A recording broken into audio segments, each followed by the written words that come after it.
You ever wanted to try cyberbullying? Well, now you can. Bully us and we'll bully you. Follow us on social media and give it a go. You can find us on Twitter, Instagram, and TikTok at YOUH82CIT, or you can search for You Hate to See It on Facebook or YouTube. You can also visit our link tree to find all of our links. Just visit linktr.ee/YOUH82CIT. Again, that's YOUH82CIT.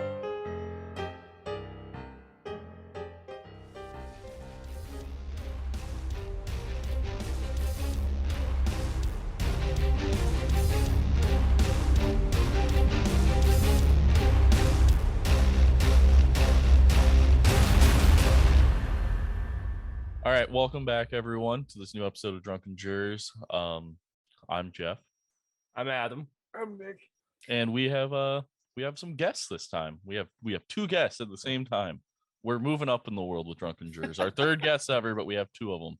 So if you guys would like to go ahead and introduce yourselves. Well, I'm Sarah. I'm Ian. And we're from Drunken Housewife Reviews. Yes. So I guess we're going to be best friends because Drunken Jurors and Drunken Housewives. Housewives who have nothing better to do than to watch a lot of documentaries.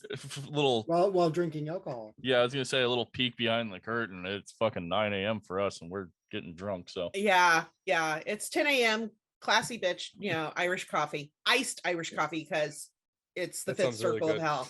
So really good. Well, I'm having some really bad sake pineapple wine, but I did put ice in it because also the bottle has been sitting on the floor next to my computer since the last time we recorded because I forgot to, but I did because it's so bad to make it manageable. I put some Meyer brand Mio tropical passion fruit in it. I hate everything you've just said to me. But whatever gets me through this bottle, I hate all. You think what he's drinking is bad? I'm trying not to gag. Can we talk about? You think his is bad? Can we talk about how it's May and I'm still drinking the Bud Light Festive Seltzers. So the liquor store down the road from where I live, they had a bunch of them left over after like the seasons, like the holiday season, and they were selling them for 2 pennies a case. Or 2 pennies a 12-pack, and then you got a full case for 4 cents, and that was 4 12-packs. And we have so many of them, and I was like, they're just sitting in our kitchen, like 12 packs stacked. I'm like, here's a $10 bill. Fill me up. We gotta fucking get through these, and they're all disgusting. They're all bad, all of them. Do they all taste like can? No. This one's like a chocolate covered cherry. Bud Light next to you ever tried to drink a chocolate covered cherry in a seltzer? It's horrible. I don't like. You think they got the chocolate flavor right in a seltzer? No. Chocolate flavored alcohol. I have never experienced one that was right because I love me some chocolate. If you can't tell by the way I'm built, martinis before. Well, with what we're going to be talking about today, I might as well just hurt myself more after learning about it. So I would think so. Oh, and there's Spooky coming to say hi. Yeah, all our patrons. Say hello to Spooky. Okay. You'll see him a lot. We noticed that when we did our appearance. I don't know what it is about cats and Zoom. I think maybe like Zoom puts catnip in the waves or something. I think it's because all of your attention is at the computer, and cats don't want you to touch them, but they want your attention. And then on top of it, the keyboard is hot, so they sprawl out across it. Yeah. I'm gonna be straightforward with this episode. It's gonna be another little bit of like a disclaimer for people, because it's not, because we'll get into it later, but it's kind of sexual abuse, but it's like apparently not legally. It's weird. It's a weird, So just a little disclaimer for people, and I know that this is a very like new thing, so there's still a lot of people learning about it. And possibly maybe a listener ends up finding out that they're it's one of those things that's like this should have been illegal, but no one thought someone would do that. When you get into it, it's so so Adam and Nick have no idea what we're talking about, but actually yesterday, because our guest for today canceled, and Adam was decided to ask the Drunken Housewife podcast if they'd like to guest, and then Sarah brought up the this new documentary, Our Father, that was on Netflix. I was like, sure, I'll watch it. And as watching it, I was like, we need to do a Drunken Jurors on this like immediately. Like this is such an interesting, like crazy thing. It's insane. It's insane. And it happened in our backyard. So yeah, you guys are from that county, right? Well, we're from Indiana, and Dr. Cline practiced in Indianapolis.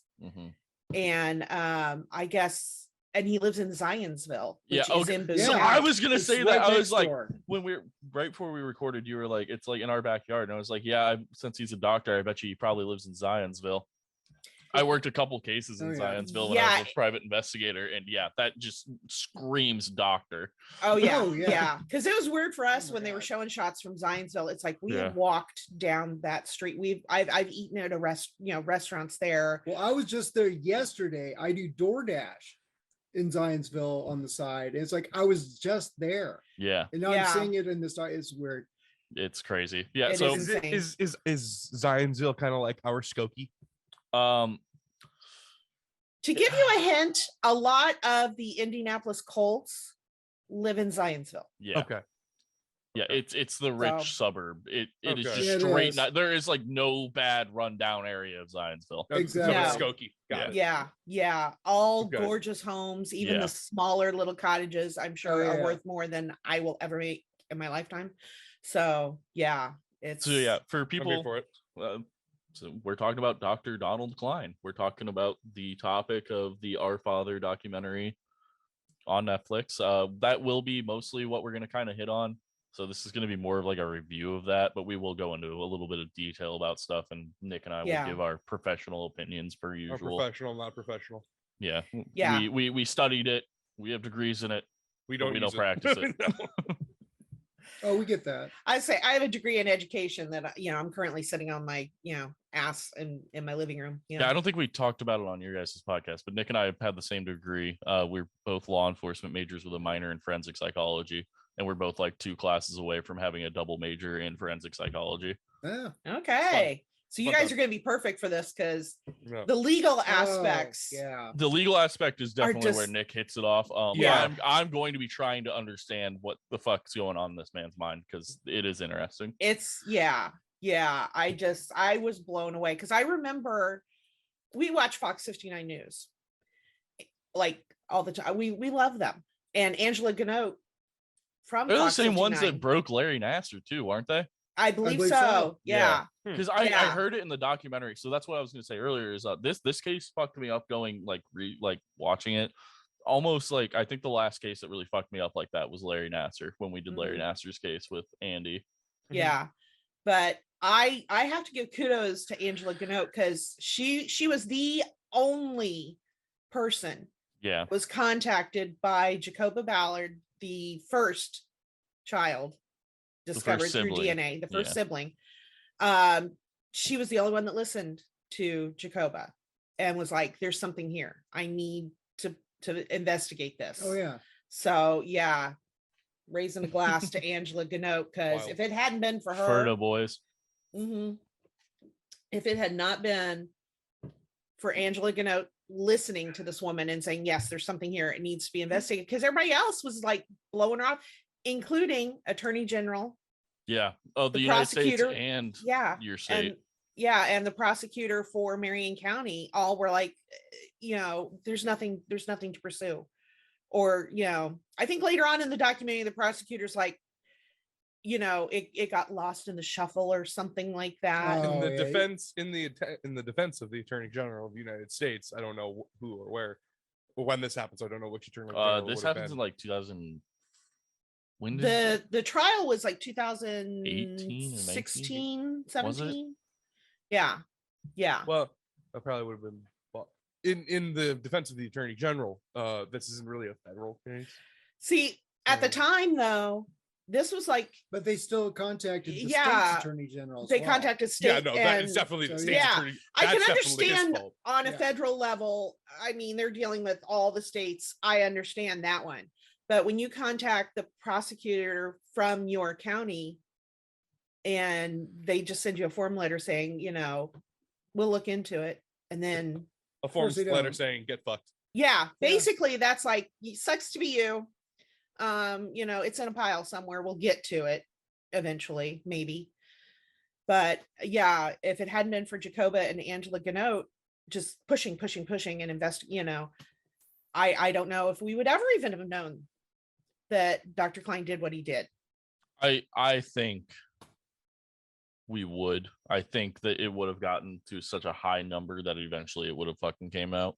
Yes. The second I started watching it, I was like, I bet you 23andMe or Ancestry is the reason that this breaks. And then immediately, like, you're watching it, and I'm like, yep, nope, that adds up. Yeah. Because I will admit, I got an Ancestry DNA kit from my aunt for Christmas. And it's so much fun. It is. And I did the whole thing, sent it off, came home, and then I'm like, oh God, what? I don't know what my dad's dating history was before he met my mom. What if, and Jacoba actually did the DNA test because she knew she was conceived through donor sperm. And they, said, well, we only use it 3 times. This comes important 3 times. Yeah. And so she's like, okay, maybe I have 1 or 2 siblings out there. And that just can open worms everywhere. I mean, it just sent her down this nightmare path that God love her, and she was the first. And then all the other ones, when they're interviewed, they're like, I got this DNA kit for Christmas. Or one of them was like, my daughters and I all have health problems. So they did the 23andMe that like gets into like, why you have health problems, or, you're at risk for this health problem or that health problem.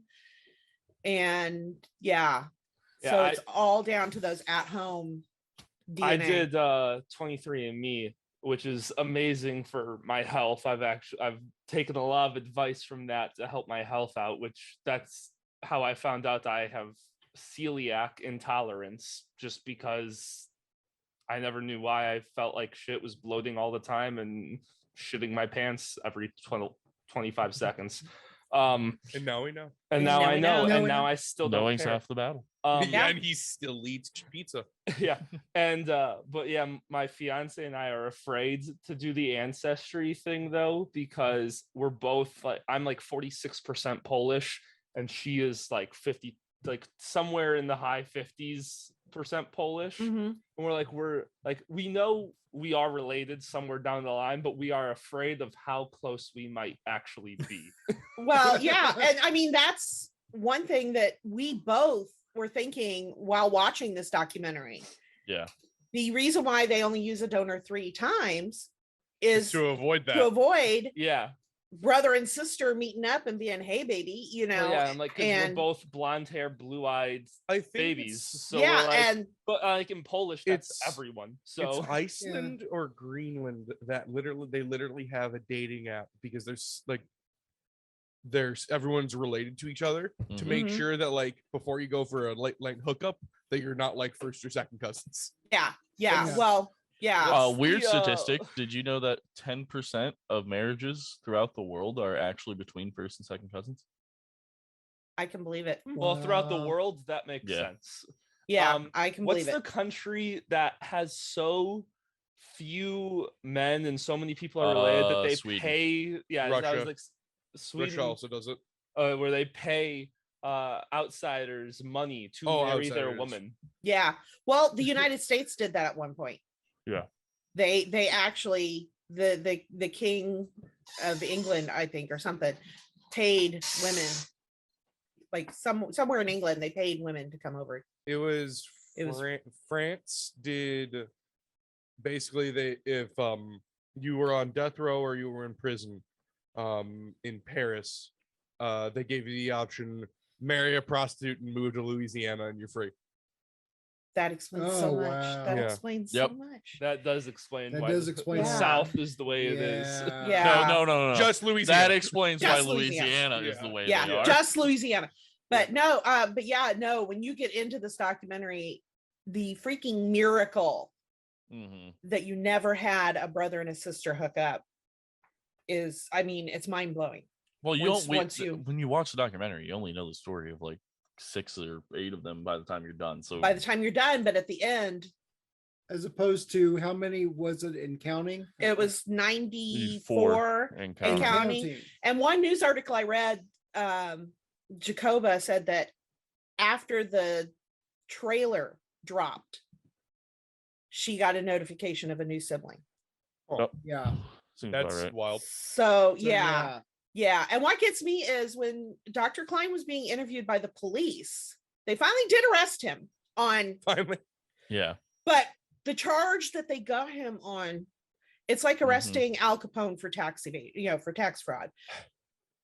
They got him for obstruction of justice. Yep, because he lied to the police. Because he lied to the police. Because he lied to the that police. Was the whole charge out of all that. That's what they got this man on. And I mean, you gotta. Yeah, to me, that's where I'm at. But no, you really didn't. No, Nick, we'll talk about it because that's exactly how I am. Like, I understand why he walked free, but at the same time, you're like, damn it, is it infuriating? Yeah. Yeah. But even while being interviewed by police, he said, well, I did it sparingly. He's like, but then he also goes, I did it sparingly, but you also have to remember I've been doing this for 35 years. So like, that's literally what he says. Yeah. But dude, we're already up to almost 100 kids, 100 people that you're their father, which he said, I don't look at these people as my children. Yeah. And it's like, well, good, because they don't really look at you as their father either. So, All right. But yeah, meat and potatoes of it. So Dr. Donald Cline was born in Indiana in 1937. It seems like he never leaves Indiana. He's been there his entire life. Born in 1937. He ends up going to the University of Indiana. He graduates from there, and then he continues on his medical studies there. He does, well, not anymore, but he held a medical license from IU's medical school. And then he did his internship at Methodist Hospital. After that, he decides to serve with the U.S. Air Force, where he worked for them for almost 2 years, and then another 12 years of his life he worked in the active reserve. And I have a weird, he got discharged in a respectable way from his duties. I feel like this might have something to do with the kid he kills. It might be. It could be because I was 63. 64. What's weird about that is that my father was actually at Grissom Air Force Base from 63 to 67. He might have known this guy. Huh. Yeah, we haven't had a chance to talk to his dad, but yeah, so all those little 6 degrees of separation things with this, just That timeline might not work though, because if he was born in 37, he would have been 20 and 57, and then he would have had to go through medical school. So yeah, no, that timeline, he might have gone into the Air Force after. That's what I'm reading is he got his license and all that, and then for some reason went into the Air Force. Yeah. But then also when he kills that kid, so what he's doing, he's driving down like a residential street, and this little girl like comes out in between a couple cars or something, and he hits her with his car, and she basically dies like on scene. I think she dies when she gets to the hospital, but how do you basically die? You just basically die. I mean, you're like there, but like you ain't got there's a not lot much. of time. Yeah, you're not really there. There's not much they can do. So, which is wild because he has a medical license, and from the documentary they portrayed as in like he doesn't even attempt to do anything. Yeah, but again, this is like in the 60s. Cars were heavy ass. Yeah. Oh yeah, all metal. Yeah. You got hit by one of those, it was a miracle if you survived. And from the sounds of it, he like ran her. He went all the way over her. Like all the way, speed bumped her. Yeah, well, because that's crude. I'm sorry, but that's just what is in my head. The shot was the mom underneath the back tire. Yeah. So and all the blood is like running out. Yeah. So and that's the shot, though. It is a reenactment. We're not 100% like. But I mean, a 6-year-old against a car that was built in the 60s. That's never had a chance. Pure steel left over from the war. Yeah, exactly. She didn't stand a chance. If he this piece of shit was in Normandy. Basically, it's like, let's melt down that warship and turn it into a Chrysler. But yeah, and I guess that's when he chose his religion, like he turned his life around and became very religious. Yeah. Very religious. Yeah. According, So the whole thing throughout all this is he's like an elder in the church by the time like all this breaks. He's what religion was he? I mean, to the point he's where just Christian. That's all. Yeah, so that's all they say. When I hear elder, I either think Mormon or Episcopalian. I think it was Episcopalian. It was not Mormon. Yeah, because one Mormon. Yeah, because I guess at one point, like they were doing baptisms in this guy's pool or in the swimming pool. I mean, that's how in his church he was. Mm-hmm. I can't remember who does the speaking in tongues. I can't remember which one that's is. Pentecostal. Pentecostal is the other one who has elders. Yes, yeah, and they're the ones that have the women that don't cut their hair and always wear dresses, isn't it? I don't think so. I don't think. No, that's. I don't know. Eventually, all religions kind of start to blur in my head. You know, that's why you got it. That's why you got to go with the original. I know the Catholics are the incense burning. That's why you go with the original. Yeah, I know the Catholics are the ones that you do like the calisthenics throughout the entire service. It keeps the glutes to make sure you don't lock up. Exactly. It's good exercise. Okay. Yeah, it's kneel, stand up, genuflect, kneel, stand up, exactly. Kneel, stand up. I like how we even said the original when Jesus was Jewish. So yeah, exactly. Shut up. But we digress. Back to Dr. Cline. We've had this podcast, Adam. Yeah. So it just says he got discharged in a respected way from his duties. And in 1979 is when he opens his fertility clinic. Yeah. Fertility. I mean, really, honestly, yeah. I mean, fertility. Yeah. Seriously. I'm here. Several things about. I need to look this up because I don't know. Because one of the women said that like she would go to his office and it would just be the two of them. Mm-hmm. Yeah, that's not spooky. And I don't know. Very Larry Nassar. Yeah. Well, as a woman, I can tell you, I have never been in a room with an OBGYN by myself for as a man. I can tell you, I haven't either. Good to know. But. And I don't know when that rule started, but I just remember like in 85 when my journey started down that path, I was never in the room alone with the doctor. Well, the thing so is, that he does right this all the way there, up through like the 90s and stuff too. So like obviously it's even just like how a he's male, doing it. like a male OBGYN, like that's even creepier. Like, yeah, exactly. Yeah, but there's always been either like he's been in there with me, or there's been a female nurse in there with me. I've never been. Yeah. So the thing that sucks is even if there was one, I don't think that would have changed that this happened because of how he did it. No. Mm-hmm. But I think if it was just like the nurse, the doctor, and the patient, and that was it, as a nurse, it's like, what's taking him so long in his office? Because that's what he was doing. Yeah. The woman would get in there, she'd have her feet up in the stirrups, and he's next door in his office jacking off to provide a sample. Yep. So he comes. That's wild. I have it's to laugh because insane. it's crazy. Because then he comes must have in. been a quick one. I don't know. Yeah, he must have been a quickie.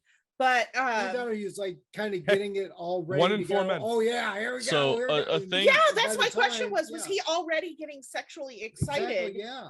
So the thing, if that was his thing, that would make sense. Yeah. Everything I'm about to say is not proven at all. We don't actually fucking know a damn thing, but it's a theory. From one of those. The idea from what I get is he's not a like sexual sadist, but it's the idea of what he's doing already gets him so excited that like he can. So that's the whole thing with sexual sadists is like for them to sexually release sex doesn't work. It's the acts that they're doing that gets them so excited and causes them to sexually release all those endorphins and shit.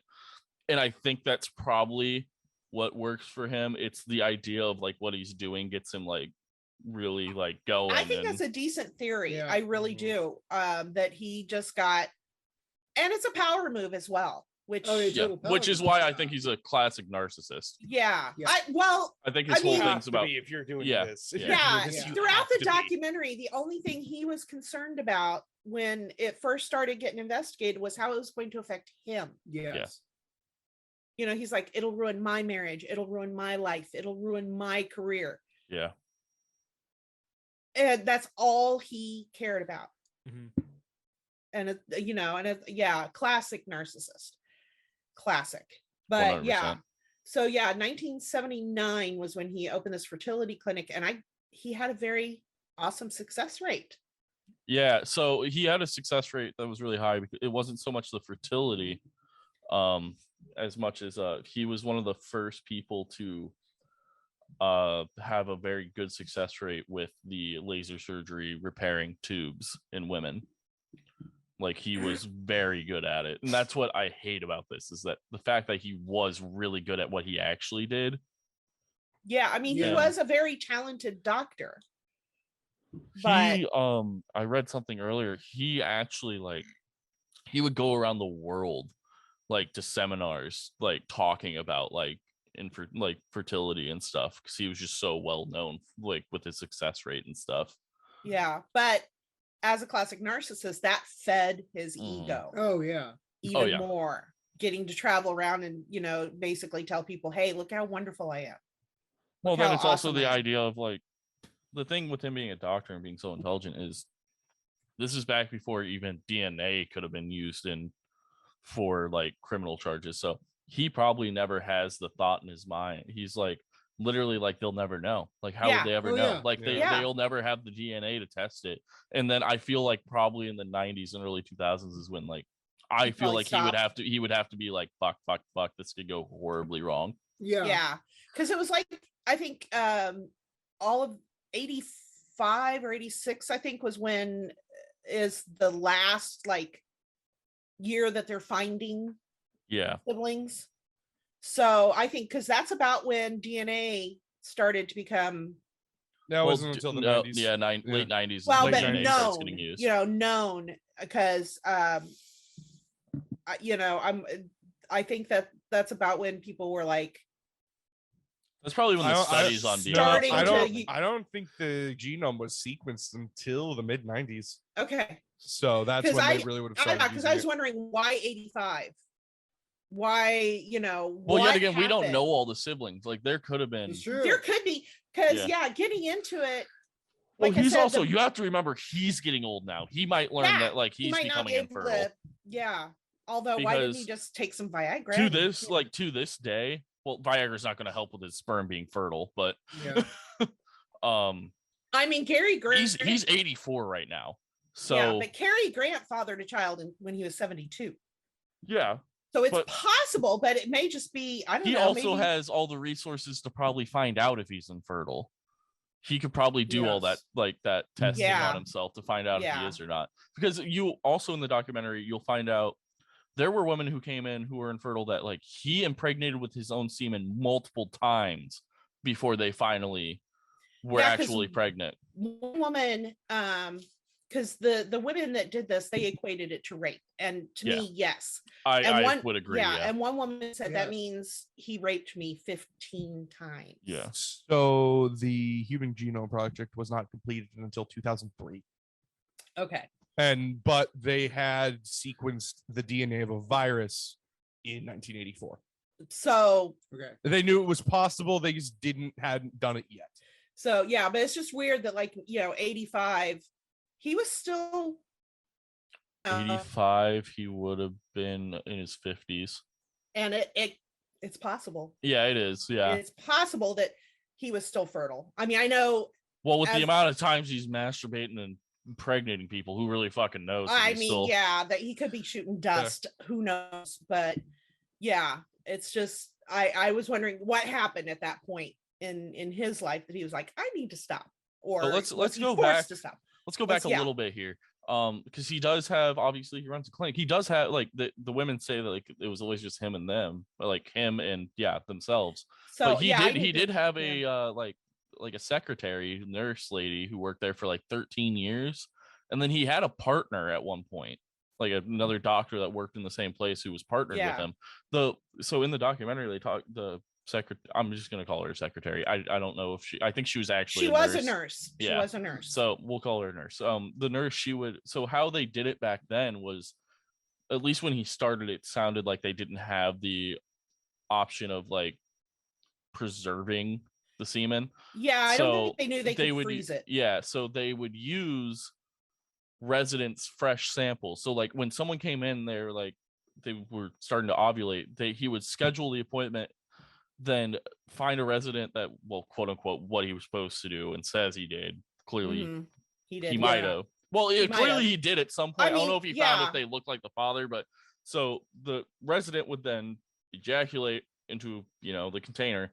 And then he would send his nurse over to the hospital because it's like a hospital complex. She would go over, but the sample is only good for an hour and it has to stay warm. So she would carry it back in a tube in her breast. Like she would take a little tube, stick it down in her bra. In her bra, and she'd walk. So there she is walking across the street with, a tube of jizz in her bra. Like, and then she would get There's back. no good way to talk about. Sorry, does Nick not know I have? No, it's just the fact that like there is we're gonna. I probably should have said this at the beginning. This is another one of those things where like we laugh a lot, but it's because there's no good. There's no good reaction. It just makes me uncomfy. Yeah, I mean, it's an uncomfortable laugh. This is freaking insane laugh. Yeah. It's just like. Also, if we're laughing, there's also a good chance that we're laughing at like Nick's overall general knee-jerk reactions and stuff. So because Nick is, like, if you watch the unedited, Nick is kind of squirming a lot. Yeah, sorry, Nick. Deal with it. It's definitely something to squirm about. Yeah, it is a very squirmy topic. Yeah, this topic there. Yeah, but just the thought of like she would walk back across the entire campus with it like in her chest, and then she'd hand it to him, and he would just like, "Oh, thanks." She shut the door, and he just whip that shit in the garbage can and start fucking. Yeah, exactly. I just picture the thanks toots. Yeah. I just picture the nurse going, "Hey, thanks," and they're and then throws it in the trash and then does his thing. Yeah, but what gets me is several of the women went in there with their husbands. Yeah, and the husband would go into another room to provide a sample. And then the woman's laying there thinking they're using her husband's sperm. So this is why he has such a high success rate, I'm pretty sure, is because he can take infertile men and make them fertile. He doesn't. He's using his own fucking fertile semen. Yeah. I mean, it's like this miracle worker, like you said, everybody else thinks it's the husband's, and he just puts it, quote, in the right place, and it's a miracle. So I mean, I just, like I said, when we get into the legality of all of this, it blows my mind knowing he had the husband's sperm and threw it away and used his own. So you have these, people being raised thinking that this is my biological father. Did he ever like mix them? No. Like that's not 50-50 shot? No, that's not how that works. No, I think you can. Yeah, there's a 50-50 shot that it's either his. No, it doesn't work because the dad's infertile. He doesn't do anything to fix the dad's infertility. This guy did. In general, like there is a procedure where they find a donor that looks so much like the dad. The dad just has small swimmers, and sometimes they just need a little boost. And they will mix them. So it's a 50-50. I don't like that. I know. This is a random piece of information that I don't know why I know. Neil Patrick Harris and his husband mixed, like they did something where they found an egg donor and then they put both of their semen at it, and they said whoever child it is whoever's child it is. It doesn't matter. That's kind of went with that. I don't know the correct wording, but like that's kind of a cool way of doing it, honestly. As like a as a homosexual. And then if we look at the kids, they're both definitely Neil's biological children, but I mean that's a cool way. It's for a same-sex male couple that would be perfect. It's like it's one of ours. Just because technically it's like it's one of ours, but we both put the effort into it. Exactly. Just because I know that, I didn't know if that was something that this guy would also this guy the thing is it's possible. He did not. No, he didn't. Okay. I mean, I was gonna say it's like possible because we don't know a lot of the because he doesn't fucking talk about it because he never technically went to trial for it, so he's never come out openly and talked about it. If he talks about it, he's if he talks about it, he's admitting that. Well, he's admitted. He admits it. He has admitted that he's used his own semen. Trust me, Nick. When we get into the legalities, We'll have a heyday, Nick. Yeah. But seriously, you will have to say that the face word a lot. jizz at least twice during it. Yes. I don't know if I want to. So he takes his jizz and I prefer spooge. Spooge is a good word too. Splooge, It's just a fun spooge. Yeah. Spatter. So that's basically Gravy. Big sticky. So a lot of the medical professionals they have on kind of We've lost Nick. We've broken Nick. Oh my god. Was it Yeah, baby it's fine. gravy? So a lot of the two medical professionals that they have on the documentary talk decently highly of him about like that time, because he was successful. He was like, at that time, like, they don't know anything's happening. Like, Yeah. he was good at his job. Yeah, Yeah, his that's all I knew. partner is like, I wouldn't have the career that I do Yeah. if it hadn't been for him. In other respects, he helped a lot of people. Yeah. Yeah. In other respects. Yeah. A shitty way of doing it, but yeah. Yeah. But it's like when he's described, he was always very professional, but he was always just a straightforward, no empathy, literally your classic like narcissist. Like, he straight up did not really actually care about you. He cared about how well he did, and like just getting the job done is really basically how he was. I was blown away by that one woman that she was a PhD. Yeah. And he was like, well, I know more than you. Exactly. In her field of study. She has a PhD, so it's such a specific. It was like child development, and she worked with preemies, but he knew more than her. Huh. Bold. They did say like he always knew more than you. Like, he always, like, he didn't care if he was wrong. He always knew more than you. Mm-hmm. So I guess really, like, so this is what's happening. General. That's basically the gist of what's going to be happening through all these. But yeah, I guess now we can start getting into the siblings here, because he's just he does the same thing over and over and over. How often? No fucking idea, but probably a lot. We know at least 94, 95. That's what we know. Times and that's only the people in his who career. have taken the test. 94, 95 times of it being successful. Yeah. And there were people. Good point. There were people that took multiple tries with. So at least we'll just ballpark it like 250. Yeah, maybe. Probably. I don't know if you can ballpark. I just throwing out a number just to show you the insanity. Actually taking the test, and also where it hasn't helped. So because the one woman he had to do her 15 times. So the thing that really sucks about this, before we get into the siblings, is so everyone lives within like a 25-mile radius of each other, because he's based out of one area. Yeah, he's based out of all these women. So 25 mile, which like I said, Boone County. Hi. Yeah. How are you? Yeah. I think we have 20 of them. 20 of the siblings just in Boone County. Huh. Yeah. I think 20 or 25, something like that, just in Boone County. Yeah, that adds up. Yeah. Yeah. So when you get into realizing just 20 of them, it's a freaking miracle that none of them. Yeah. I mean, it's insane. And 2 of them were friends, right? Yeah, 2 of them were friends. Yeah, they knew each other for like most of their life. Yeah. Do they look similar? They look. Yeah, most of them do look very similar. Most of them blonde hair, blue eyes. As one of them said, they have like very round, like they have like his facial structure almost like and the boys. One of the boys, you look at him. Yeah, Matt. I think Matt looks a lot like him. You look at him, and it's like there's no way that Dr. Cline could have denied him. Yeah. No way. Because he looks like his son. I mean, it's insane. It is insane. So sibling 1 is Jacoba. She's the one that like kind of really breaks all this. She's the one that brings it up to Fox News. Then they finally run with the story after she brings it up to like 100 people, and none of them care enough. Yeah. But we'll get to that. So the reason she ended up taking this was she thought she was adopted. Her family, like her parents, are very like olive color skin, dark hair, brown eyes, and she's fucking white, blonde, blue eyes. She would, throughout her childhood, she would ask, at like the age of 10, she was asking her parents if she was adopted, telling them like, it's fine if I am, I just want to know. And they were always like, no.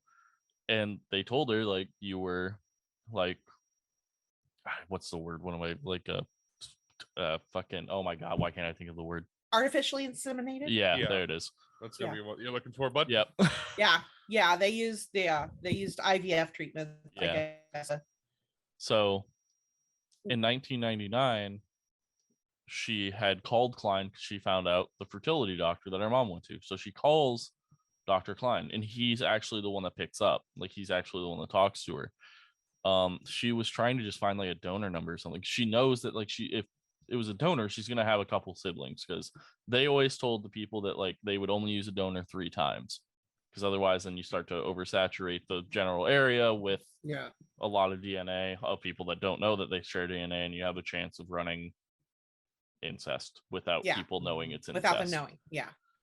So she tried to get the donor number, and he replied with absolutely no empathy, and he told her that she could never know because her mom's records were destroyed, which I don't think medically you're supposed to destroy anyone's records. That got me too. Because I know, like, our daughter's pediatrician's office, when they moved offices, he said, the hardest part is having to move all of my files. Yeah. And I mean, the man had hundreds and hundreds, because he'd been practicing for decades. Yeah. And I'm like, I didn't think medically you could destroy. You're not supposed to, because like he's an idiot, because he should have just claimed HIPAA. Yeah, that's all he had to do was claim HIPAA. And then that's it. Oh, he does later. Later he tries to pull that card. Yeah.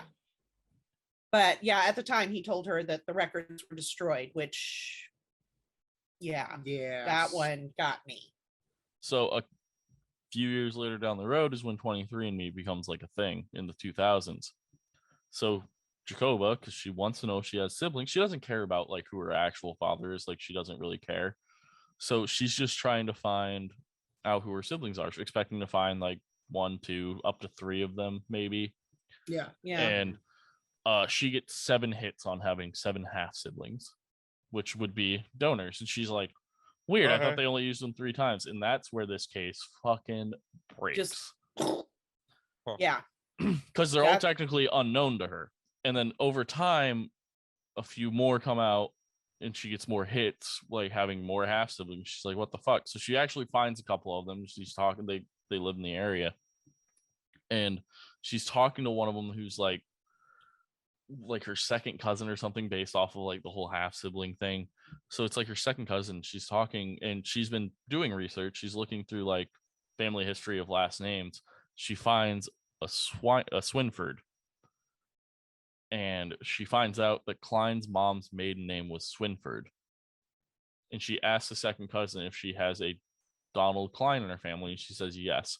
And that's where everything explodes. That's where this finally, she now goes, wait a minute. Why did my mom have this as a doctor, and I'm technically related to him? Like, can it be a coincidence? Yeah, I guess. But yeah. Is it really? Yeah. I have a question that's a little sidetrack here. Has there ever been someone who's like done something similar, been like, I have 7 half siblings, but like could be, for example, like I donate my semen, it gets done 3 times, and then I have children of my own accord, and then there are 7 children there, but there's also people like 4 of that them are just mine. fuck around a lot. Yeah. And then find out that they're the father of like 8 kids. Yeah. Like, yeah. But it is possible if you donated and they used it. I just didn't know if someone has ever like come out and been like, what the fuck? And well, who knows? Like, there's also maybe, like I mean, like this one's like a 1 in a billion chance, but like maybe you donate, they use it 3 times, but every 3 of those is a set of twins. Yeah. Now you have 6 kids. Now you have 6 kids. It could happen, but it'd be that would be so would be so unlikely. But who knows? Maybe that's happened. But and Jacoba, when she learned that, then she reached out to Cline again, didn't she? At that point, he just ignored her. Yeah, no. I think this is when he started using HIPAA, though. Yeah, HIPAA. But the DNA kits, man, they prove, like, they link it together, like. all your Technology's DNA is wild. linked, and there's one person that it's all linked to. So because it's like, you know, she's related to her mom and unknown dad, and then all of these half siblings. You know, it's like, dude, that's through DNA.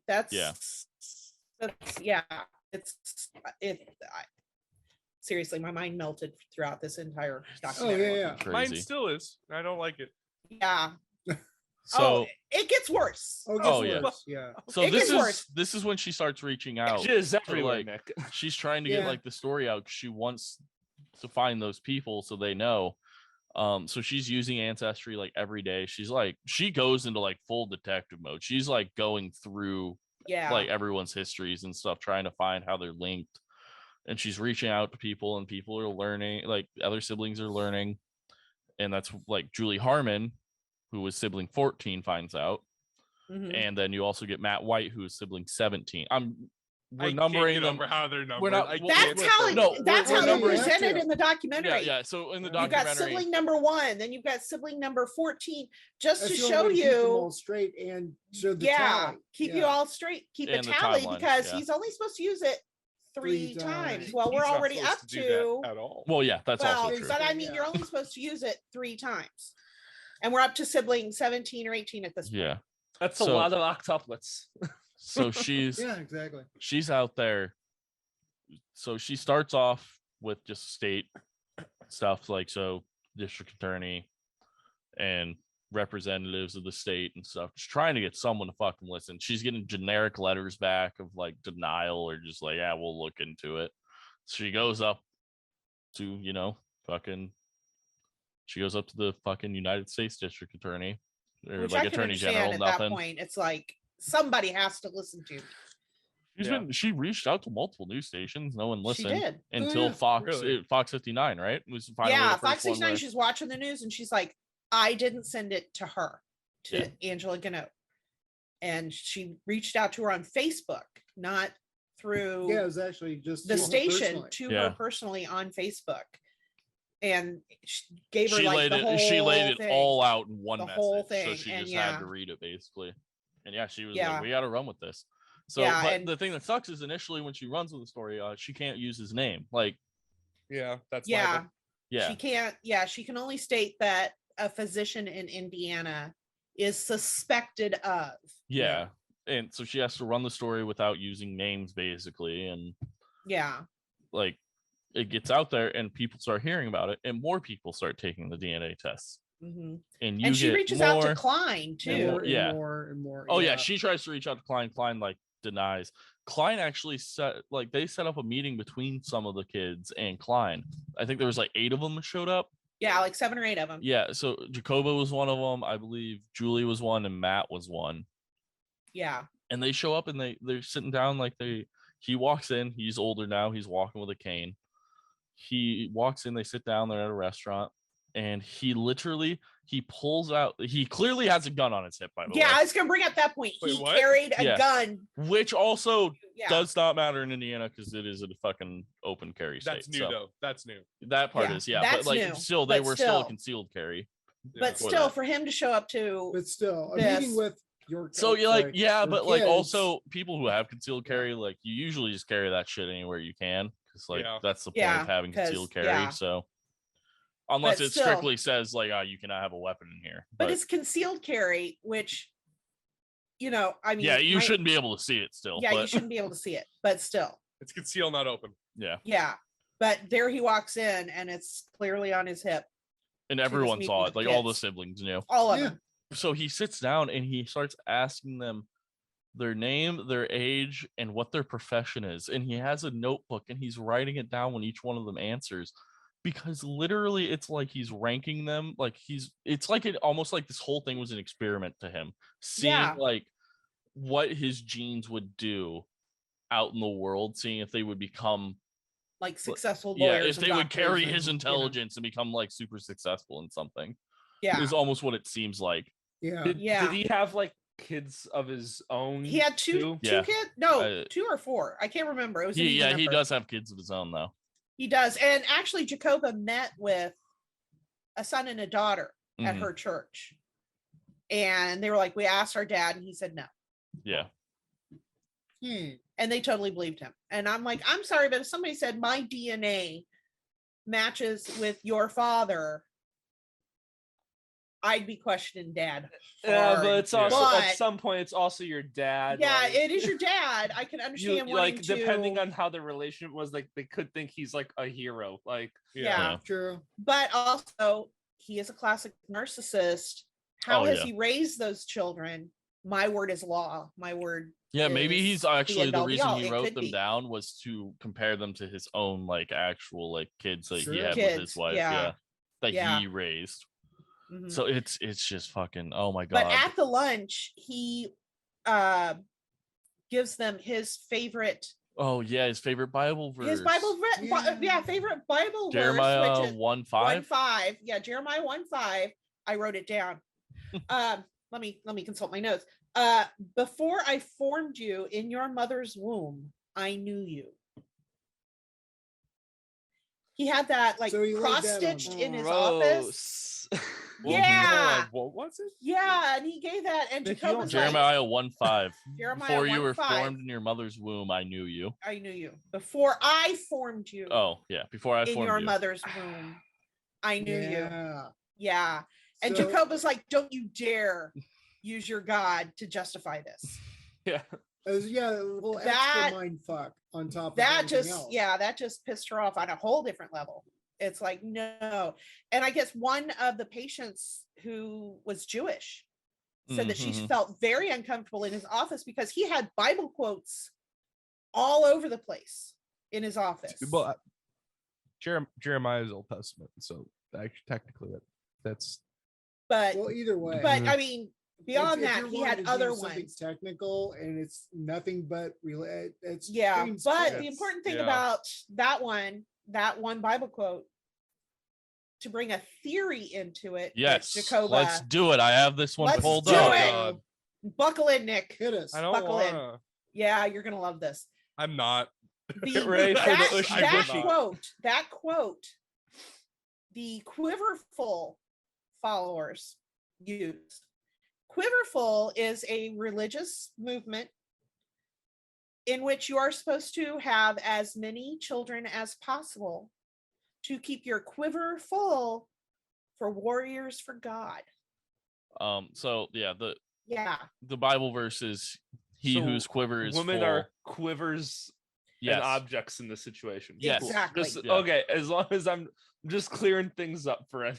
Exactly. Women, basically, according to this following, a woman's only purpose in this life is to bear her husband as many children as possible. So their thought also is, their belief is that God won't give you more kids than you can handle. So it is literally you just keep going, and then if you stop having kids, it's because God said you had enough. Yeah. For example, it's been brought out the Duggars. Mm-hmm. Oh, I watched that show all the time growing up. Yeah, and the Bates Quiverfuls, like all those families that we know that have 15, 16, 17 that aren't Mormon. That aren't Mormon. Are Quiverful believers. Oh. And they use that Jeremiah quote. Like I guess I don't know if they still have the website up. I couldn't find it. I might not have been putting in the right, thing, but at the time Jacoba looked that up, was tracing people, like every time she got a response from somebody and they had CC'd people, she was going through those people and finding them on Facebook, and one of them had a Quiverful address, email address. Yeah, email. Yeah. And that's what sent her down that rabbit hole. So that's not proven though. There's no. It's not proven. It's a theory. Yeah, it's a theory that he was. Yeah. A part of that. But it so fits in the puzzle. Would you like to learn a little bit more about the Quiverful cult? Well, I'm going to call it a cult. I guess I probably shouldn't, but no, too late. I already did it. All right. Would you like to learn about this cult? It's out there. So I'm looking at it's on Cosmopolitan, but it's an article that's called where they interviewed someone. No, they interviewed someone. We're using Cosmo as our source. They interviewed someone. It's classy. Leave them alone. It's an interview with someone who grew up in the Quiverful, lifestyle. So it's just them from the asking them horse's questions. mouth. Yeah. So they ask them, like, can you explain what the belief system that is instilled in you as a child is? And like what we just talked about, like it is you have as many kids as you can type of a thing. Also they're like their kids are like strictly raised in like a very specific way. Like they weren't allowed to watch like normal like television and like Disney movies and stuff because it portrays bad attitudes and that's dishonored by God. So they weren't allowed to watch that type of stuff. Next question was, what would surprise people the most about what it's like to be raised in the like in Quiverful? I think people focus so much on how well-behaved kids who are raised in families like mine tend to be and don't realize that the good behavior is not usually genuine, but is often out of fear of serious consequences from our parents. So like basically doing what you do out of fear. Yeah. Which again, if the Quiverful theory is true for Dr. Cline, would explain his children defending him in this manner as well. They asked if there were any positives of being raised with Quiverful. It was that like their love for family and siblings that they wouldn't trade for the world, and they're very good at like things that our generation probably should be, but we kind of suck at it most of the time. They're very good at cooking, first aid, like organizing, and just like normal general like stuff that you would do with your family a lot, and like that you would have to, especially if you don't believe in doctors, which I'm not saying they don't, but I mean first aid, you probably ain't taking people to doctors a lot if you know a lot about first aid. Yeah. Super glue closes almost any wound. I use electrical tape. Yeah. I use hockey tape. It's like a bandage but sticky. When I worked at Jewel, instead of using band-aids, we just used the tags that we would throw on produce. Just threw that on a wound. There you go. That works too. The adhesive is probably bad for something. I'm sure. You can ingest that. So it's true. So the reason she ended up leaving was actually they asked how she left the movement, and like was it like a sudden thing or was it like a gradual? The reason she ended up leaving was that she tried, it was gradual, but she tried to hold on to her parents' beliefs and worldview because it's all she ever knew. But she ended up going to a religious college and she met a nice man that she wanted to date, but her parents said no because they didn't think it was right because like of his religion and everything. So they agreed that he was a respectable, nice young man, but like it wasn't correct for her. But this caused problems for her because a couple weeks before she actually changed churches, and they're like, you're old enough to make that decision for yourself, and that's fine. So it was like immediate like conflict, and then she just kind of over time kept gradually getting farther and farther away from it. Mm-hmm. But yeah, so I mean, it seems I'm trying to think of another religion that's kind of like that, except for, I mean, like Mormons are very like fucking overpopulate yourselves. So that's like, it's very much, that's a very Catholic mind view, like raising kids, like having kids. That's the whole. Well, yeah, but you're not told to have fucking 40 of them and maybe fuck up some of them. No, we're told to have like 6. So yeah, it's like taking Catholicism and dialing it up to like an 11. Yeah, it's make it fucking worse. Yeah, open my can. Sorry. I drank all my coffee. Now it's time to hit the mom water. There we go. I got it open. Yes, mom water named Karen. Wait, can you see it? Can you see it? No, there's called mom water. Yeah, it's called mom water. Huh. It is vodka infused water, and I have the lemon blueberry, and I got it. I got it specifically because it's called Karen. Specifically for the name. Mom water. Where can I buy it? At Meijer. And we're not sponsored by Meijer, so but we're not sponsored in any way, shape, or form. But hey, if Mom Water wants to reach out to me, we'll work something out. Yeah, I don't know. I mean, just more siblings come forward is really how the rest of the documentary ends up going. I mean, yeah. I mean, sibling 22, sibling 20 or 33, like then 46 or something like. I mean.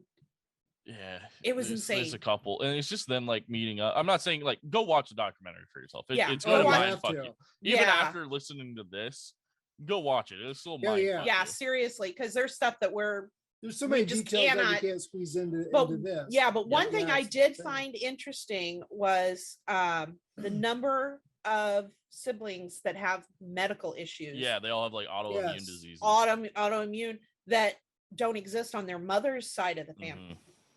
So, and then it comes out that Cline had rheumatoid arthritis, which is an autoimmune disorder. And I think it's his partner says that he wouldn't have even passed the screening for a sperm bank with all of his medical issues. He would not have, he said like what, 30% of guys that go to apply to be donors don't even make it beyond the application process because of medical stuff. History of cancer or history of whatever. And because of Cline's history of an autoimmune disorder, he wouldn't have even made it past the application process. So there's another kicker is he wasn't even a good candidate. So there's more icing on the goo cake. Basically. So let's oh god. Yeah, so now I'm just picturing a cake covered in semen. All this semen. Just think of a fondue fountain, but it's just semen. Fondue, just it's all semen, gloppy, slowly turns into clear as it just sits there. We have broken Nick. Just a jizz cake, a jizz covered cake. Just, well, this is sad because I was about to go into the whole trial Nick, and this is your time. And stuff. Nick, put your headphones back on. Nick, put your headphones back on. Come on, come back, Nick. Come back. I found my lipstick. What a piece of human garbage she is. Put them back on, Nick. So the legals. Yeah, the legal part. So they obviously Jacoba this entire time is trying to get something brought up against him, like within this is rape, but technically in Indiana there's no law or statute of anything of because technically they consented to being inseminated. So in Indiana you have to have both of the it has to reasons. Be forced and consent and no consent. Yeah. Okay. And because they consented to the insemination, they can't legally do anything. It's weird because they agreed to be inseminated with the donor sperm or the husband's sperm. That's what gets me is those women that went in there with their husband's, sample. I'll try to be nice to you, Nick. I'm trying to remember I'm trying to remember back to my 211 class in college. Yeah. But there were women that went in there with their husbands that gave birth to children that should have biologically been their husbands. Yeah. That's not malpractice or fraud. Oh, it's 100% malpractice. Everything he does is malpractice. Everything he does, but that's what gets me is I've seen there's a bunch of states too that it's regardless of what the contract says, it is completely legal for them to switch out the sperm that you are that is going without telling you. It's completely legal. So stupid. That's something the federal government should probably crack down on. We'll get into it later. Yeah, we're gonna get into that. Trust me. But what gets me is the Marion prosecutor, I don't think would have really pushed for this again had it not been for Angela Ganote, who has balls as big as church bells. Yeah. Seriously. She met with Cline face to face. She was scared for her life because he clearly had a gun on him again. The station made her take one of their security guards with her because they were afraid of what Cline would do. And she I actually have it written down. So he meets with her and he immediately tells her that he knows where she lives and this story will ruin his life. Yeah, he knows where she lives. And there's also he a showed time up with a gun. And he showed up with the gun again. Another fun fact that's gonna kind of throw you through a loop here. So Jacoba she talks to Cline kind of regularly because he's constantly trying to talk her out of making this a huge news story. Finally she tells him I'm not backing down, whatever. The next day or late a couple days later or something, recently after that phone call, she woke up and went out to her vehicle where all of her lug nuts were missing. Yeah, And another sibling. Weird. That's such a weird thing to do. But Do you not know how that works? If she starts driving immediately, it's going to if she goes fast enough, it will kill her. But that's just a weird thing. But then another sibling said after meeting with Cline, she had a file on her computer of all the emails and articles and like everything that she had on Cline, and it was gone. Yeah. Just gone. All of it gone. That, kids, is why you use a VPN. Yeah. Which means somebody knew where she lived, was smart enough to hack into it, which the man is so connected. Yeah. I'm so sure connected. Figured all that out. I'm sure he knew a computer nerd somewhere that owed him he was a favor. He was in the Air Force. He had to know a computer nerd. That's what the Air Force is. Yeah. And so, that, because Ian was like, well, I don't think he was, he could, and I'm like, he's a very intelligent man, number one. Sure, he could figure it out, but number two, he is so connected. Yeah. There was probably someone. Yeah. That I'm sure he called somebody up and he's like, I need you to do me a favor. And they did it. And he's a doctor. He clearly has money. So a very successful one, nonetheless. Very successcall one. Yeah. Just hanging out in Zionsville in a small chateau. Yeah, right. And all he had to do was jerk off in the cup. Yeah. All right, weird flex. But anyway, so the prosecutor, because Jacobo was like, why can't you get him for malpractice? Why can't you get him for assault with a bodily fluid? Yeah, battery or something. And he was like, but it wasn't. And she's like, okay, so if I spit in your face right now, I could be arrested for battery. He's like, yes. And she's like, but him, without their knowledge or consent, squirting his stuff into him, that's not no. I feel like it's like a weird legal thing about malicious intent or something. Like the whole thing about the law. It's not a legal thing. It's just the law. That's just like I'm spitting in your face for malicious intent. He's not necessarily doing this maliciously. It's wording. It's the intent and the wording of the law that changes everything.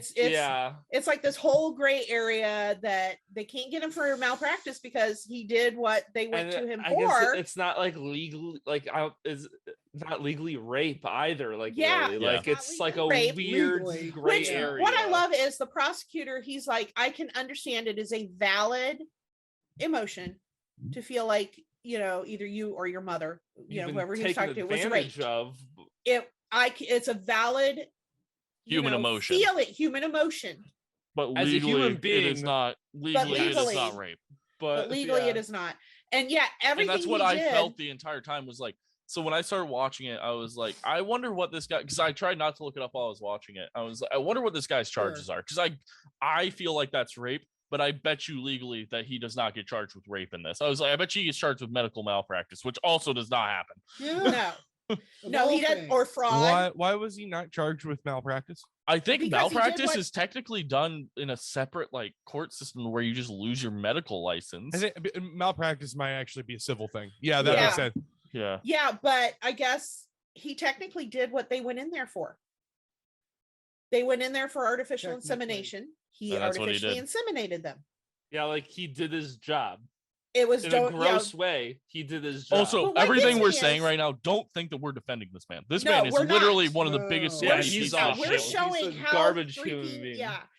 We're showing how freaking insane that gray area that he fell into. We need to make the law a little bit more clear. We'll get to that. That goes doubly so for me, as I'm going to probably be defending the law here just because it's the law. No, I defend it also. I want it black and white. I want the law. I don't want gray areas in the law. I mean, everything he did fell into an existing gray area that is so freaking frustrating. Well, it's one of those things that you never, when you're making the law, this is something that you don't think about. I'm not why would you? Who's gonna do this? They end up taking. They finally get something on him about he lied to the police about something, and that's where they finally take him in. Yeah, I think it was he stated in a letter to the police that he never did what he's being accused of. And then he goes in and he says, I did it a couple times. Like Sparingly. I did it Sparingly. but you have to remember I've been doing this for 35 years, so my memory is a little foggy. It's And like what? Like yeah, and I sparingly think I embezzle remember from the that. Sparingly. IRS. Yeah, and at that point, I think they had like 50 siblings yeah, or something. That Like, came forward. I did not. I mean, they had. Not embezzle from the IRS. Please do not audit me. Yeah. What's the age range of these siblings? they're all relatively they're- kind of similar. Yeah, because it was from That was in, I think 80s, the 90s, I want to say. the year period, the years that they have traced it to is 1979 when he freaking started his Yeah. practice So this has to been 85. This Yeah, has been a question I've been wanting to ask for a minute. I'm assuming none of this was done with African American couples and or mixed couples. That is brought up. That is brought that up. is brought up. That they're all Because, white. yeah, one of them says if you look at the picture of all the kids, It's like he tried making a small Aryan race out of yeah, them. he's like, we all look like your typical Aryan kids, blonde hair, blue eyes, white skin. You know, it's like he was trying to build his own little Aryan army. So another thing with Quiverful is the reason that they want so many kids is that they for a war against non-believers. They want to inject them into government so they can continue to run the nations. You get your religious wars out of here, Quiverful. That's my job. That's my area. All right. Yeah. You do the crusades. Get your own. Yeah, but They're working on it. What gets me is all along, again, I'm sorry, I'm in love with Angela Ganote for this. Let's just get that out there. She's awesome. But all along, she's like, well, if you didn't do this, then submit a DNA. Right. Yeah. And Example. he refused. If you all the didn't time. do it, just we'll end this right now. If you give us DNA, and he never They did get a would. warrant for his DNA though. They did end up getting it. Yeah. What's the legality here of, because isn't there like a weird law of like if you throw something out once it's at the side of the road that's no longer your property, so can't they just go into his garbage? No, you have to cross contamination. Then he could have had a party. Yeah, he could have had a party, and the stuff in that trash bag was from that party, and he could argue it must have been somebody that was at my party. Yeah. Okay. But now, if you are arrested on a felony charge, which they arrested him on a felony charge, you automatically get your DNA taken. Yeah. Yeah. Yeah. And in I can't believe I'm saying this. In his defense, I haven't done that, and I wouldn't give my DNA up without a warrant. Yeah. But they had did. They had an additional to make sure they could get it. And he was pissed. Yeah, he was not happy. He was pissed. But once they had that, once they had that. Well, when they went to take the DNA sample, how many cops were actually there? I think they went with a lot. I would have gone with a lot if I'd already heard usually you would take at least. So like, you're taking a couple. Yeah, you're taking a couple, and then whatever tech is doing it. Yeah, isn't it like, because I know for traffic stops it's like 2 officers per person. So like when it's like it's usually 2 it's preferred. So like if tech. there's like 4 people in the household, him, his wife, and his 2 kids, like you bring 8 officers with you. Well, but you also have to have the fucking manpower to do that. Yeah. I don't know if you've noticed, but there's currently a police shortage everywhere. I wonder why. But but they were able to get his DNA and enter it. But what frustrates me, according to law, right, Nick? According to law. I haven't heard your take yet. I'm waiting for it. Okay. They, in the trial then that they held for the obstruction of justice charge, they could not bring up anything about what he did. You shouldn't be able to. 100%. I'm with Nick on that. You should not be allowed to. Yeah, you can only bring up what's pertinent to the case. Yeah, exactly. To the one specific case. Exactly. Which Jacoba, when it was all said and done, and he was found guilty, but given no jail time. Yeah. No jail time because it was his first offense. He was fined $500. He had a wonderful record. He was fined $500. $500 for a felony. I'm poor. I'm poor, and 2 felony charges. Pay off $500. So 2 felony charges. Yeah, no jail time. This is where we run into the fun conversation of what are your opinions on mandatory sentencing. That's where we run into that. Yeah, I mean, to me, it does depend on the charge and the person. Technically, for his charges, I understand where the $500. Like, I understand the no jail time. He was an outstanding citizen. We're looking at it from knowing that he did all this other shit that he's not getting tried for. Yeah, And we want more out of it, but we're not going to. You want jail time. You want him to, at least for a weekend, sit his ass in a jail cell. The judge legally, if he hits him with the, hey, you're getting 10 years in jail for a it's a first offense. It's a first offense. He's an outstanding citizen. If the judge hits him with a 10-year prison sentence, that's an immediate mistrial and that's an immediate appeal because that judge is now taking things that are not currently in the case into account. Exactly. Which they cannot do. And the judge even states, it would not be prudent for me to bring anything else into this except the charges. Mm-hmm. And he also had letters of support from several people, friends, relatives, patients, the Boone County prosecutor at the time. Again, personally, for shit like that, granted, this isn't technically a rape case, but this is why for like cases like rape and shit, like where I'd like mandatory sentences across the board. Yeah. But what I love, though, is when it was brought out that the Boone County prosecutor wrote a letter of support, they then asked the Marion County prosecutor at the time, isn't it unusual for a prosecutor from another county to do this? Yeah. And he's like, I don't think it would be wise of me to comment on that at this time. Yeah, he basically just pled the fifth. He just basically tap danced his ass out of the room for that one. He was like, nah. And for me, knowing the Boone County prosecutor at the time. So like after they brought him onto the, like, I don't think he was as shitty as like they made him sound. Like when he, like, I think he was just very good at his job. Like, I think he just did his job well. He didn't seem like an absolute asshole. Like, because he did bring up, like, apparently, like, it never, like, the first couple times she like tried to get it into like the district attorney or whatever, like it just never made it that far because like someone screened it and was like, yeah. So like he's like, we didn't know because like wasn't brought to us. Like, how big is Boone County? Like, what's its population? The entire Boone County, I don't know like a population, but we include like Zionsville, Whitestown, Lebanon, where we're from. Yeah, you guys are northwest of Indiana or Indianapolis, right? Yeah, we're kind of like straight northwest-ish. We're like the halfway point on I-65 between Indianapolis and Lafayette. We're like, you know, the halfway. The 2010 population of Boone County was 56,500. The county seat is Lebanon. Lebanon. I'm gonna educate you. That's an O. It's but it's spelled like the country. Lebanon. It's spelled like the country. You have to remember, they're very French there in Indiana. Yeah, we pronounce it Lebanon. Although I have to crack up again, Fox 59 News fan here. Their newscaster once pronounced it Lebanon. Oh god. The estimate for 2019 was 67, almost 68,000. Yeah. So, but think about it, 68,000 people.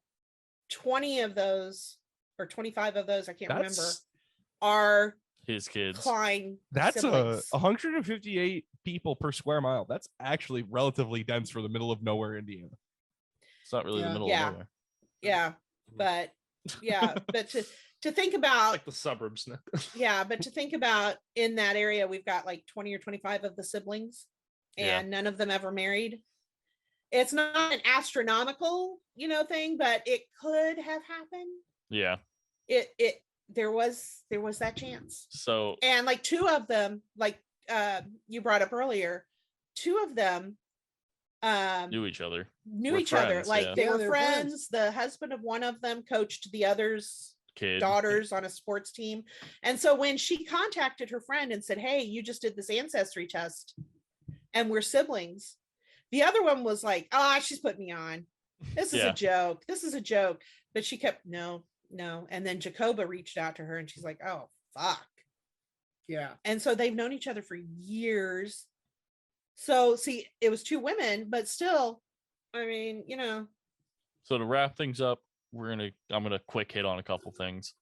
So one, I mean, he's still free to this day. There are 94, 95 and counting kids that are his. Like, is he still practicing? No. Because Oh he no, was- he lost his Yeah. medical license Okay. immediately. Because he was convicted of 2 felonies. He immediately lost He his medical. immediately I lost think he was his also license. retired by that time anyways. I think he But- retired in like the early 2000s or something. Something like that. But they also did the provision that he can never like appeal it and get it back. So they made it a permanent loss. Yeah, we don't know. He might be trying to be Brady and come out of retirement. Yeah. Right. That's where he moves down to Mexico and gets a medical license. Yeah, exactly. Yeah. In 2017, Indiana did in fact change their law so that this is technically something that is a criminal charge. And I think we were the first state to do it. Yeah. It Yeah, is we're not the first federally. state with the we were the first state with the doctor to do it. We're number 1. So And, it is not federally a law. There's still no federal law, which I And really after feel there this needs to case be. came out, it was found that 44 other fertility doctors had done the same fucking thing. Yeah. Yeah, there goes Nick. We broke that's Nick what again. that's why it needs to be done federally, because Yeah. clearly Yeah. the states aren't doing their jobs right. Obviously. It's not something Yeah. you would think of. I know. I mean, this is But once you get to Yeah, once you 45 get there, total, it should probably go flying. federal through. should just figure it out. and just federal do at it. this point. We've got How 45 many states? doctors How many that have done states? it. Total, I don't know. They didn't I say don't this know. in I don't that. know, but more than one, and Yeah, it's okay. federal. Once you hit, You could like, put that at 1 in every state, Exactly. and that Yeah. is 44 Once you- out of our 50 states. once you hit like a third of the states have this issue, the federal should So- just step in and figure it out. So Yeah, okay, here's the problem with that is if you make that a federal issue, who do you have to enforce? You can't have the FBI enforce that. You can't, because it doesn't. You're not doing anything that crosses state lines. State lines. Because I don't therefore, so now don't get me wrong. I think every state should just hey, real quick before we break for lunch, pass this. Yeah. That's what should be done. I mean, I seriously, if you're listening to this and your state does not have this law, Call your state senator. Do that. Yeah. Yeah, there you go. call. That's literally Start- how it's supposed to be done in the beginning. Yeah, call your start state calling, senator start and emailing. annoy them. Yeah, Eventually, they're tired of hearing from Yeah. you. Well, you're supposed to It's do it a anyway. submission. Yeah. because it was the mothers and the children affected by Dr. Cline that got this law on the books. Yeah.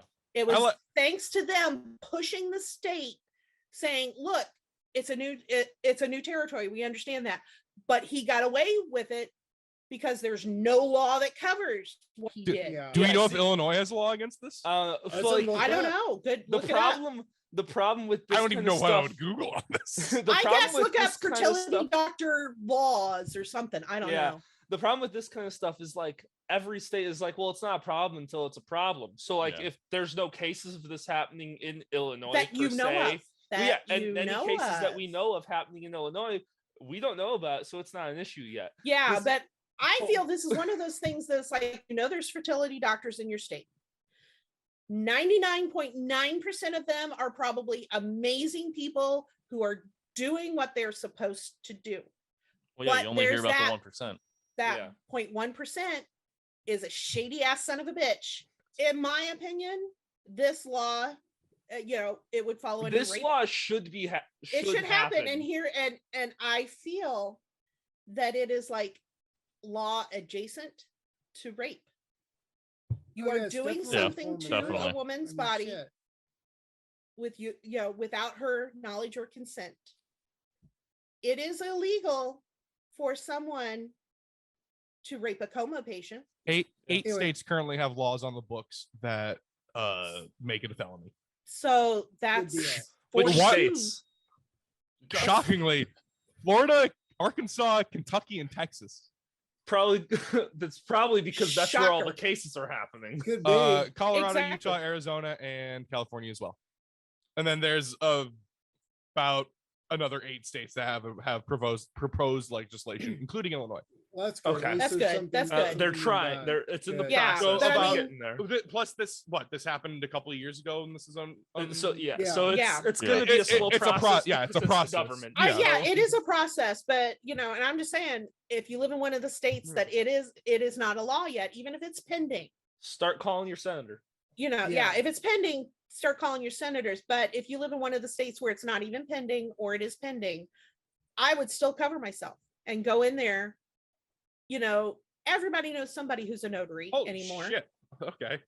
Kentucky made it a Class D felony. Oh. Alrighty. But yeah, I would go in with a notary when you go in, like for your initial like appointment, not when you're up there with your feet up in the stores getting ready to be. Yeah. I gotta read you this have to the you. contract sticking out. You're there, your knees are up, and you're like, hey, before we do this, you're like a Pez dispenser for a contract. Okay. Hang on. Could you sign that? While you're down there, give it a quick signature and a look over. Yeah, just have it down there between your legs going before we go any further. Yeah. If you could sign on the dotted line. And then my friend Beth over here is a notary. She's going to notarize it. Okay. In Florida, if it's the exact same thing as like what happened in Indiana. Yeah.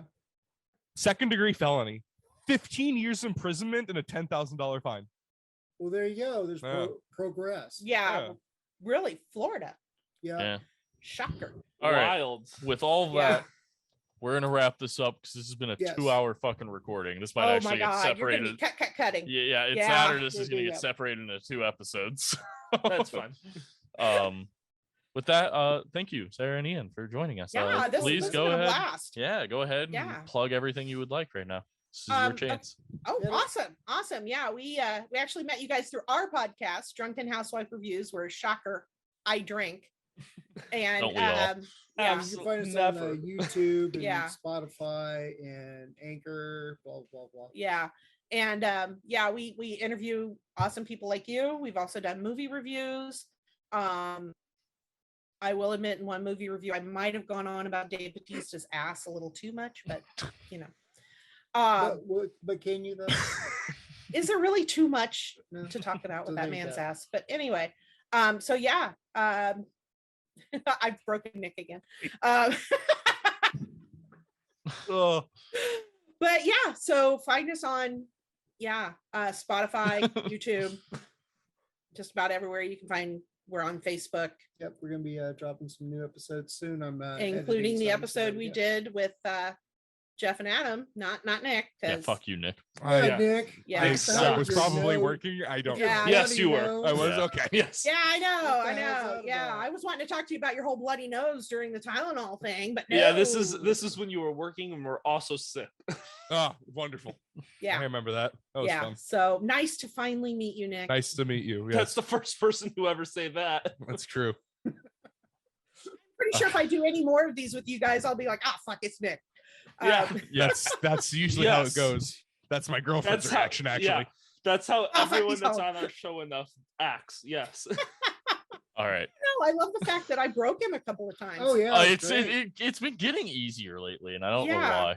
Did honey Nick? Do not expect a gray-haired old lady to say words like jizz and baby gravy. Is that no, what I it comes don't. down to? I don't expect to hear that from anyone. To be fair, I actually go on with life expecting never to have to hear that. He never thought I'd hear it from a gorgeous 29-year-old like yourself. See, we got a kiss ass over here. Have we introduced you to my new best friend? Yeah.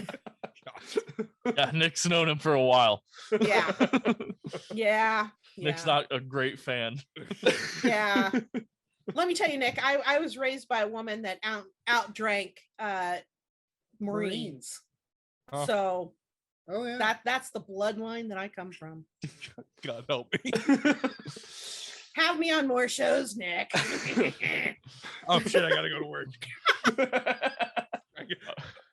What's that? Yeah, I can be there. No, I've only had a couple drinks. I'm not that drunk. All right, so thank you everyone for listening. You can find any of our stuff. If you go down to our description, you can find our link tree. It has all of our social medias and everywhere you can find our podcast. If you click on the top link to our Podbean, you can become a patron. At the $1 tier, you get access to our Discord, and you also get to listen to me and Adam once a month talk about movies, and we have yet to watch a bad one, so that's a plus. We will probably get there soon, though. Absolutely. I have a recommendation for a really sucky movie. Oh. We'll talk about it. Well, after this, we'll talk. This month, May, this month, we just did 12 Angry Men, and chose next month, which will be, I don't even remember anymore. That's an interesting title. American Psycho. Yeah. I want to watch that movie. I've never seen American Psycho. It's so good. I chose it because it was good, and we haven't done like a thriller or horror movie yet. Yeah. So. I might wander into the studio that day. your living room. British Psycho. Yeah. British Psycho is something. British Psycho would just be a guy like, do you want a spot of tea? They did British Psycho in the 1800s. Yeah, that's true. That's true. Little guy named Jack. But at the $3 tier, you get the unedited video. You can watch all of us. You can watch this full 2-hour-long recording. That's going to be edited down pretty harshly. Watch me break Nick several times. Honestly, this will still probably end up being like an hour and a half fucking episode. But yeah, you could actually watch. There was Nick's just so much to reactions. discuss with it. I mean, it's a lot, and it's so new. And there's just so many like little bits that. Little things that go into it. Yeah. Should we separate it into 2 episodes? Probably. Will it be? No. We'll see. We'll find out in the editing process. Yeah, we'll find out in the editing. Yeah, we'll see how much I want to die after my 4th hour of editing. I'm like halfway through. All right, yeah, but with that, I mean, I got nothing else. So thanks everyone. Nick, go ahead and do your fucking thing. Do the roar. Do the roar. Meow. Fuck you. Beautiful. I fucking hate you. Absolutely. God damn it.